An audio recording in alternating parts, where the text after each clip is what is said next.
Everyone, मैं हूं Joshika from Learno Hub, the free learning platform जहां पर आपको मिलता है फिजिक्स, केमिस्ट्री, बायोलॉजी, मैथ, सब कुछ बिल्कुल free of cost at learnohub.com।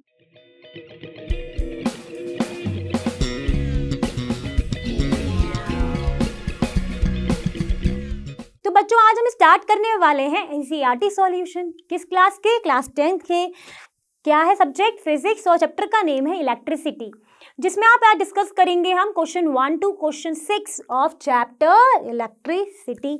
इसके लिए क्या करना है? आपको तैयार हो जाना है अपनी नोटबुक और पेन को लेके, और मेरे साथ साथ अपने क्वेश्चंस को सॉल्व करना है। तो इसके लिए जल्दी से रेडी हो जाइए।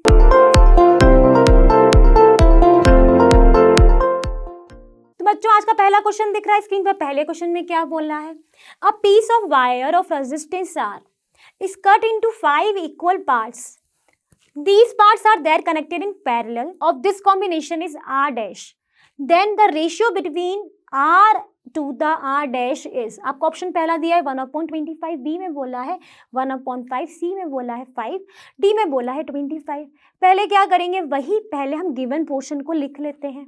गिवन पोर्शन को लिखेंगे। क्या है गिवन में हमारे पास? ये रेजिस्टेंस से आर है जिसको हमें कट करना है 5 इक्वल पार्ट्स में। तो हर पार्ट की रेजिस्टेंस कितनी हो जाएगी? R/5। हमने लिख दी resistance of each part equal to R/5। Unit क्या हो गई? ओम। फिर क्या करना है? इन्हीं पार्ट को पैरेलल में कनेक्ट कर देना है। फिर उसमें बोला है कि इक्विवेलेंट जो कॉम्बिनेशन उसको हम R डैश मान लेंगे। पहले क्या करते हैं? पैरेलल में कनेक्ट करते हैं।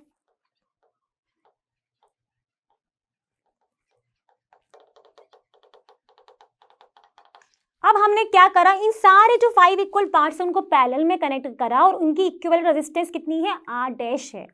अब पैरेलल कॉम्बिनेशन के लिए रेजिस्टेंस का फॉर्मूला क्या होता है? 1/R dash equal to 1/R1 plus 1/R2 और नंबर ऑफ रेजिस्टर्स। यहाँ पे कितने नंबर ऑफ रेजिस्टर्स? 5।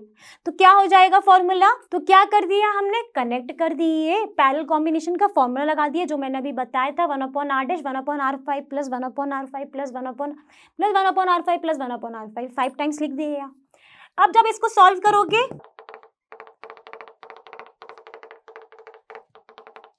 सॉल्व करो तो ये चला जाएगा ऊपर, और ये 5 times 5/R that means 25/R। और या फिर क्या कर सकते हो? R को एलसीएम लेके प्लस कर दो। कितना आएगा? 25/R। ये किसकी वैल्यू आई है? 1/R डैश की। तो R डैश की वैल्यू कितनी हो गई? R/25 हो गई। यहां से अगर आप देखोगे, आपको निकालना क्या है? R to the R dash, और यहां से क्या निकल कर आएगा आपका? R dash upon R equal to 1/25।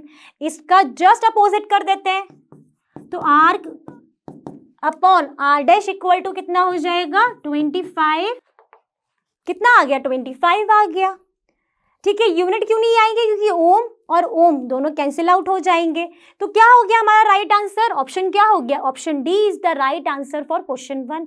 Solve करने का समझ लिया, कुछ नहीं था, सिर्फ हमको पैरेलल कॉम्बिनेशन में रेजिस्टेंस फाइंड करने का फॉर्मूला पता होना चाहिए, उसको पता है, और ये कंसेप्ट पता होना चाहिए कि 5 इक्वल पार्ट्स में तो कितनी रेजिस्टेंस होगी ईच पार्ट की? R/5। बात हो गई क्लियर? हमने सॉल्व कर लिया।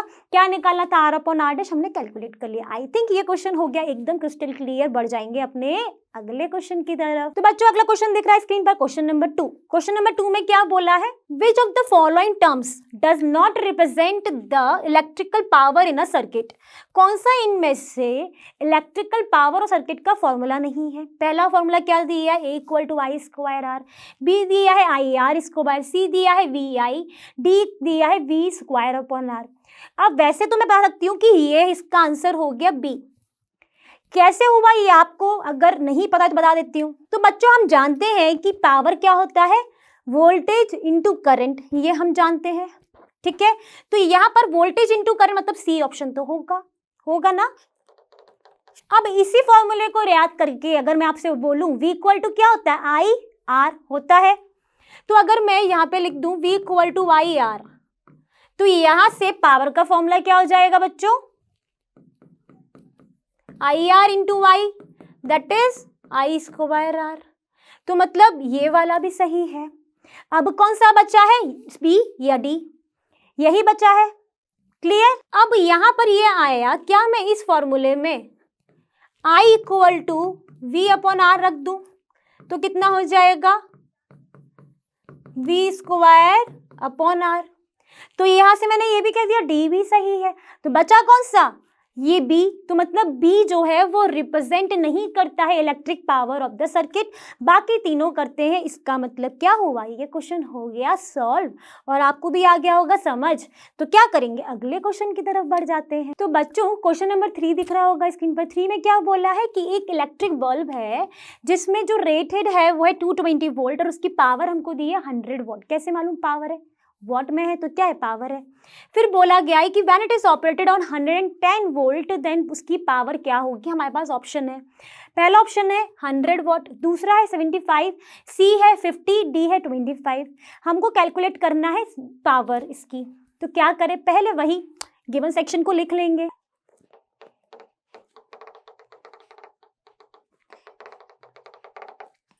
तो क्या करा बच्चों, हमने गिवन सेक्शन को लिख लिया। हमने मान लिया पहले V1 और P1। V1 हो गया 220 वोल्ट, P1 हो गया 100 what and V2 is 110 volt और P2 आपको निकालना है। क्या करेंगे बच्चों, P2 निकालने, सबसे पहले हम जानते हैं पावर का फॉर्मूला। क्या होता है पावर का फॉर्मूला, कितने तरह भी पढ़े थे ना पिछले वाले में। तो क्या करा बच्चों, पहला केस ले लिया इस वाली कंडीशन के लिए, P1 इक्वल टू V1I और V1 स्क्वायर अपॉन R। तो R कितना आ जाएगा, P1 V1 square upon P1 कितनी कैलकुलेट होकर आएगी, ये आएगी आपकी निकल के 484 रेजिस्टेंस है तो यूनिट क्या हो जाएगी, ओम। हमने क्या निकाल लिया, रेजिस्टेंस निकाल ली है। अब क्या करेंगे, अब जब रेजिस्टेंस आ गया तो P2 निकालना सिंपल हो जाएगा। कैसे, P2 क्या होता है, V स्क्वायर अपॉन R। हमने R ऑलरेडी निकाल लिया है।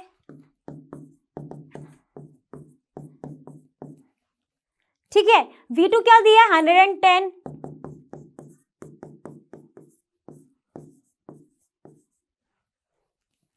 मैंने 110 को 2 बार लिख दिया। अब अपॉन में क्या आ गया 484। जब आप इसको कैलकुलेट करोगे तो कितना आ रहा है आपका आंसर, कितना आ गया बच्चों आपका आंसर 25 वोल्ट। मतलब हमने क्या निकाल लिया, the power consumed will be 25 volt when it is operated on 110 volt. बात हो गई क्लियर। हमने पहले क्या किया, पहली वाली कंडीशन से हमने रेजिस्टेंस निकाला, रेजिस्टेंस का यूज करके फिर हमने उससे पावर निकाल लिया क्योंकि वोल्टेज तो ऑलरेडी गिवन था सेकंड केस के लिए। तो इसका मतलब क्या हुआ, क्वेश्चन हो गया सॉल्व्ड। बढ़ेंगे अपने अगले क्वेश्चन की तरफ। तो बच्चों क्वेश्चन नंबर 4 दिख रहा होगा स्क्रीन पर। 4 में क्या बोला है, two conducting wires of the same material and of equal length, equal diameter are first connected in series, then connected in parallel across the same potential difference. The ratio of heat produced in series and parallel combination would be. आपके option क्या है, A option है 1:2, B option है 2:1, C option है 1:4, D option है 4:1। यही है। अब इस क्वेश्चन में आपको ये कहा है कि दो कंडक्टिंग वायर्स का सेम लेंथ, सेम डायमीटर, सब कुछ सेम है, पोटेंशियल डिफरेंस भी सेम है, बट वहां पर किसका हो रहा है, उनको सीरीज और पैरेलल में कनेक्ट करके उनका हीट प्रोड्यूस्ड का रेशियो निकाला। तो पहले क्या करें, गिवन सेक्शन लिख लेते। अब बच्चों हमने क्या कर लिया, हमने गिवन में लिखा कि पोटेंशियल डिफरेंस V है, रेजिस्टेंस R है और length is equal, diameter is equal, that means the radius is also equal. अब हमें रेजिस्टेंस को पहले हम सीरीज में कनेक्ट करते हैं, तो जब रेजिस्टेंस हमारी सीरीज में होगी तो कुछ इस तरीके की होगी। ठीक है, सेम है, रेजिस्टेंस सेम है। अब आपको इक्वल रेजिस्टेंस की बात करें सीरीज कॉम्बिनेशन की, तो क्या होती है, दोनों को ऐड कर देते हैं, यही होती है। और इस इक्वल रेजिस्टेंस को सीरीज कॉम्बिनेशन में हमने मान लिया RS, कितना हो गया 2R हो गया। ठीक मैम, अब क्या करेंगे, इसी रेजिस्टेंस को फिर किस में कनेक्ट करना है, पैरेलल में कनेक्ट करना है, और पोटेंशियल क्या रखना है, सेम ही रहेगा। ठीक है, कर दिया कनेक्ट। अब इसके अक्रॉस अगर आप निकालोगे इक्विवेलेंट रेजिस्टेंस, जिसको हम डिनोट कर देते हैं for parallel combination is RP। ठीक है, तो 1 फॉर पैरेलल इज RP, इसकी वैल्यू कितनी आएगी, 1/RP equal to 1/R plus 1/R which is 2/R। तो RP कितना आ गया बच्चों आपका, R/2। यूनिट क्या है इनकी, ओम ही है। ठीक है, अब क्या करेंगे, अब यहाँ पर निकालना है आपको सीरीज के हीट प्रोड्यूस्ड और पैरेलल के हीट प्रोड्यूस्ड का रेशियो। तो हीट का फॉर्मूला क्या होता है, I स्क्वायर RT, सबने पढ़ा है। Where I is the current, R is the resistance and T is the time taken। अब यहाँ पर हमें क्वेश्चन में क्या करंट सेम है, ऐसा कुछ तो बोला नहीं है, बट क्या बोला है उसने, पोटेंशियल डिफरेंस तो सेम है, मतलब V सेम है। तो क्या इस हम I को V के फॉर्म में लिख सकते हैं, बिल्कुल लिख सकते हैं। हमारा I होता है V अपॉन R, अगर I स्क्वायर है तो V square upon R square हो गया, इस R से ये कट गया। तो आज का फॉर्मूला क्या हो गया, in terms of a potential differences V square upon R।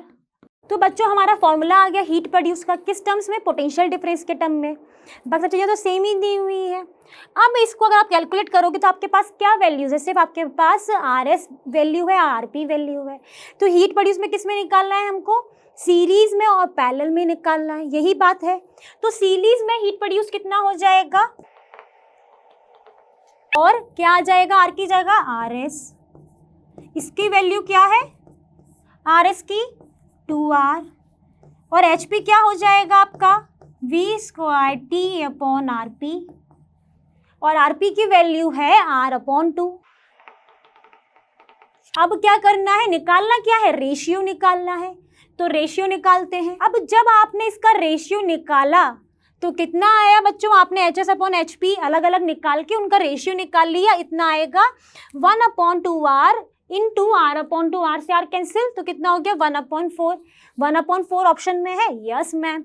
तो आंसर क्या हो गया, C is the correct answer for this question. I think ये क्वेश्चन हो गया एकदम दिमाग में स्टोर, मेमोरी में स्टोर। क्या करें, अब बढ़ जाते हैं हमारे अगले क्वेश्चन की तरफ। तो बच्चों अगला क्वेश्चन दिख रहा है स्क्रीन पर, क्वेश्चन नंबर 5। क्वेश्चन नंबर 5 में क्या बोला है कि how is a volt meter connected to the circuit to measure the potential difference between the 2 points. 2 points के बीच में पोटेंशियल डिफरेंस निकालने के लिए हमको वोल्ट मीटर कैसे कनेक्ट करना होगा, ये हमें बताना है। तो पहले क्या समझे, पहले हम देखते हैं सर्किट। सर्किट में क्या क्या होगा, रेजिस्टेंस होगी, एक बैटरी होगी, बिल्कुल होगी, ठीक है। हम सिंपल वो बनाते हैं, हम बिल्कुल की वगैरह सब कुछ अगर चाहो तो बना भी सकते हैं। तो बच्चों हमने क्या करा, हमने एक सर्किट बनाया, रेजिस्टेंस लगा दी, 3 रेजिस्टेंस लगा दी, आप चाहो तो 4 भी लगा सकते हो, डिपेंड्स ऑन योर, ठीक है, डिपेंड्स ऑन यू, ठीक है। अब बात हो गई, यहाँ पर हमने एक लगाया एमीटर, क्यों लगाया, यहाँ से करंट जाएगा तो वो रीड करने के लिए एमीटर लगाया है। ये बैटरी से इसका नेगेटिव टर्मिनल हो गया, ये पॉजिटिव, ये आपकी की हो गई ऑन ऑफ के लिए। अब आपको यहाँ पे 2 पॉइंट ले लिए मैंने, ये रहे एक्स वाई। अगर इन दोनों पॉइंट्स के बीच में अगर आपको पोटेंशियल डिफरेंस कैलकुलेट करना है तो किस तरीके से आप वोल्ट मीटर लगाओगे कैलकुलेट करने के लिए, क्या निकालना है, पोटेंशियल डिफरेंस। तो क्या मैं इसके सीरीज में लगा पाऊंगी, नहीं लगा पाऊंगी ना, मुझे इसके अलोंग चाहिए, तो इसके पैरेलल लगाना पड़ेगा वोल्ट मीटर, तभी तो potential difference between the 2 points that is X Y के अलोंग वो कैलकुलेट कर पाएगा। मतलब मुझे कैसे लगाना पड़ेगा, इस तरीके से लगाना पड़ेगा। क्या लगाना पड़ेगा, वोल्ट मीटर लगाना पड़ेगा। अगर इसी वोल्ट मीटर को इसके मैं सीरीज में कर देती तो क्या वो इन दोनों पॉइंट्स का पोटेंशियल डिफरेंस निकाल पाता, नहीं निकाल पाता। अब ये पैरेलल में है, इन दोनों पॉइंट्स के बीच में कैसा हो जाएगा, देखिए ऐसा दिखेगा। अब जब आप इसको जूम करोगे ना तो वो कुछ ऐसा दिख रहा होगा, एक्स वाई के बीच में क्या लगाया आपने, वोल्ट मीटर, जिसके कारण क्या होगा, इन दोनों पॉइंट्स के बीच में ये पोटेंशियल डिफरेंस कैलकुलेट कर पाएगा। रेजिस्टेंस भी आपने R1 R2 R3 लिख सकते हो। बात हो गई क्लियर, क्या लिख दोगे, the volt meter is connected in the circuit to measure the potential difference between the 2 points is in parallel connection. Okay clear, हमने ये क्वेश्चन को डायग्राम के थ्रू भी समझ लिया और आप लिख ही लोगे। तो क्या लिखना है, पैरेलल में कनेक्ट करेंगे वोल्ट मीटर उन दोनों पॉइंट्स के, तभी हम कैलकुलेट कर पाएंगे पोटेंशियल डिफरेंस। क्या करें, अगला क्वेश्चन चलते हैं, पढ़ते हैं। तो बच्चों क्वेश्चन नंबर 6 दिख रहा होगा स्क्रीन पर, जो कि हमारे आज के सेशन का लास्ट क्वेश्चन होने वाला है। तो देखते हैं, चलिए। इसमें क्या बोला है कि कॉपर वायर है, उसका डायमीटर आपको गिवन है 0.5 mm and resistivity is 1.6 into 10 to the power minus 8 ohm meter. What will be the length of this wire to make it resistance 10 ohm? And दूसरा पार्ट भी है इसमें, how much does the resistance change if the diameter is doubled? तो resistance में क्या change होगा। तो पहले क्या करते हैं, हम पहला पार्ट समझते हैं, यहाँ तक का करते हैं। उसके लिए क्या करेंगे, हम क्या करेंगे, गिवन सेक्शन को लिख देंगे। अब हमने क्या कर लिया बच्चों, हमने पहले पार्ट का पूरा गिवन लिख लिया। क्या लिखा, डायमीटर ऑफ कॉपर वायर हमने अज्यूम कर लिया D1 विच इज दिस। फिर हमने अगर डायमीटर इतना है तो रेडियस क्या हो जाएगी D/2, तो हमने रेडियस कितनी कर दी, उसी का D1/2। आपको और क्या दिया है, रेजिस्टिविटी दी है। रेजिस्टिविटी कितनी दी है आपको, 1.6 × 10⁻⁸ ओम मीटर। रेजिस्टेंस गिवन है 10 ओम। लेंथ आपको निकालना है। क्या करें, सिंपल फॉर्मूला है यहाँ पे रेजिस्टेंस का। क्या फॉर्मूला पढ़ा है, अभी तक हमने काफी सारे क्वेश्चंस में यूज किया, दैट इज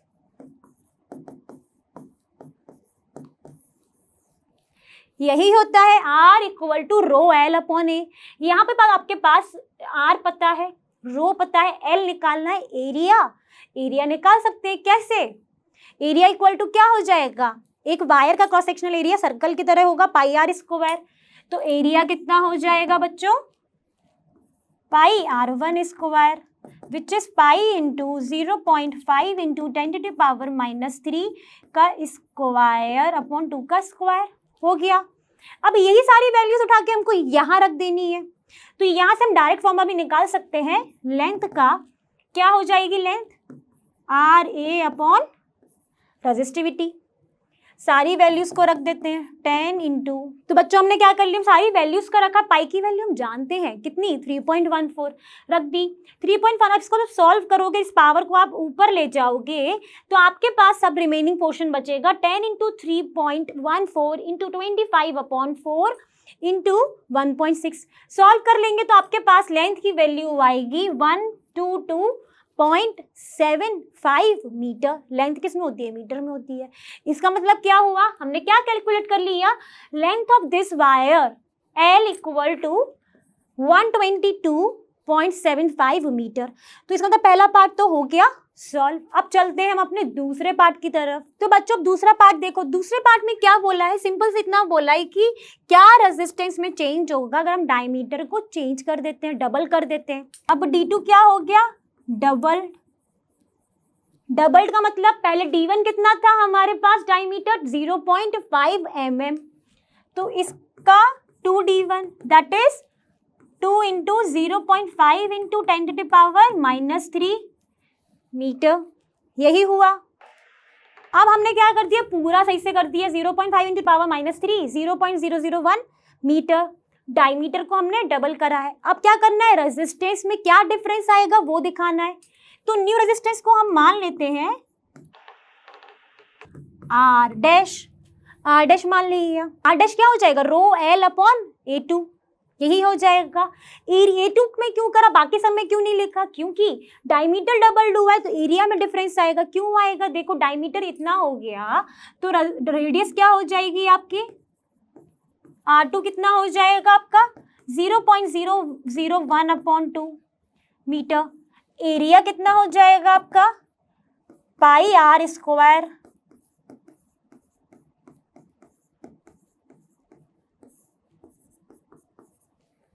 यही हो जाएगा एरिया।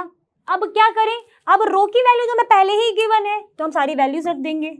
और लेंथ हमने अभी निकाली थी, कितनी आई थी बच्चों, कितनी आई थी length of the wire, 122.72 metre, तो वो भी यहाँ रख दो। एरिया क्या हो जाएगा, ये जो दिख रहा है। तो बच्चों यहाँ से जब आपने इसको कैलकुलेट करा तो आपकी वैल्यू कितनी आई ओम की, 250.2। डायमीटर डबल कर रहे हैं तो हमारी रेजिस्टेंस क्या है, वो इतनी आई हमारे पास। तो हमने ये भी सॉल्व कर लिया, हमने बता दिया, हमने लेंथ भी निकाल लिया था, अब रेजिस्टेंस की वैल्यू भी निकाल ली। हो गया क्वेश्चन सॉल्व एकदम। तो बच्चों आज का जो सेशन है मुझे लगता है आपके लिए रहा होगा यूजफुल, और आपने भी करे होंगे मेरे साथ सारे ही क्वेश्चन सॉल्व। और जैसा कि आप जानते हैं लर्नो हब फ्री है पर बेस्ट, और यहाँ पर आपको मिलता है फिजिक्स, केमिस्ट्री, बायोलॉजी, मैथ्स सब कुछ बिल्कुल free of cost at learnohub.com।